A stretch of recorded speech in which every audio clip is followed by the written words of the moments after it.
Video اگر اچھی لگے تو لائک کریں، چینل کو سبسکرائب نہیں کیا تو سبسکرائب کریں۔ بسم اللہ الرحمن الرحیم۔ السلام علیکم۔ حضرت عبداللہ بن مسعود رضی اللہ عنہ روایت کرتے ہیں کہ رسول کریم صلی اللہ علیہ وسلم نے فرمایا کہ جس شخص کے دل میں رتی برابر بھی غرور اور گھمنڈ ہوگا وہ جنت میں نہیں جائے گا۔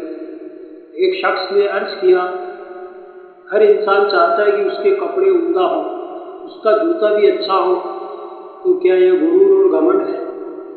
آپ نے فرمایا کہ اللہ تعالیٰ خوبصورت ہے، خوبصورتی کو پسند فرماتا ہے۔ غرور اور گھمنڈ یہ ہے کہ انسان حق کو ناحق بنائے، یعنی اپنی انا کی وجہ سے حق بات کو رد کر دے اور لوگوں کو حقیر سمجھے، یعنی کمتر سمجھے۔ حضرت جابر رضی اللہ عنہ سے روایت ہے کہ رسول کریم صلی اللہ علیہ وسلم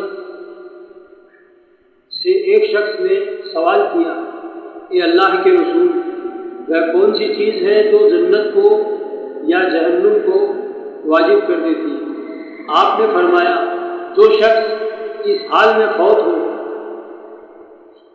پائے کہ وہ اللہ تعالیٰ کے ساتھ کسی کو شریک نہ بناتا تو وہ جنت میں جائے گا، اور جو شخص اس حالت میں فوت مرے کہ وہ اللہ تعالیٰ کے ساتھ کسی کو شریک بناتا ہو تو وہ جہنم میں جائے گا۔ وضاحت: توحید اللہ کو ایک اور اکیلا معبود ماننا جنت کا مستحق بنا دیتی ہے، اور شرک جہنم کا مستحق۔ اس لیے ہمیشہ شرک سے دور رہیں۔ عدید تفسیر کے لیے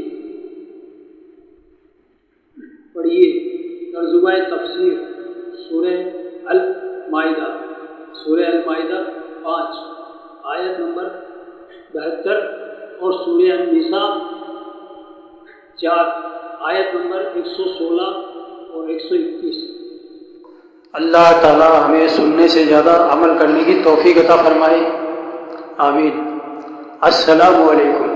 ویڈیو کو لائک کریں اور چینل کو سبسکرائب کریں۔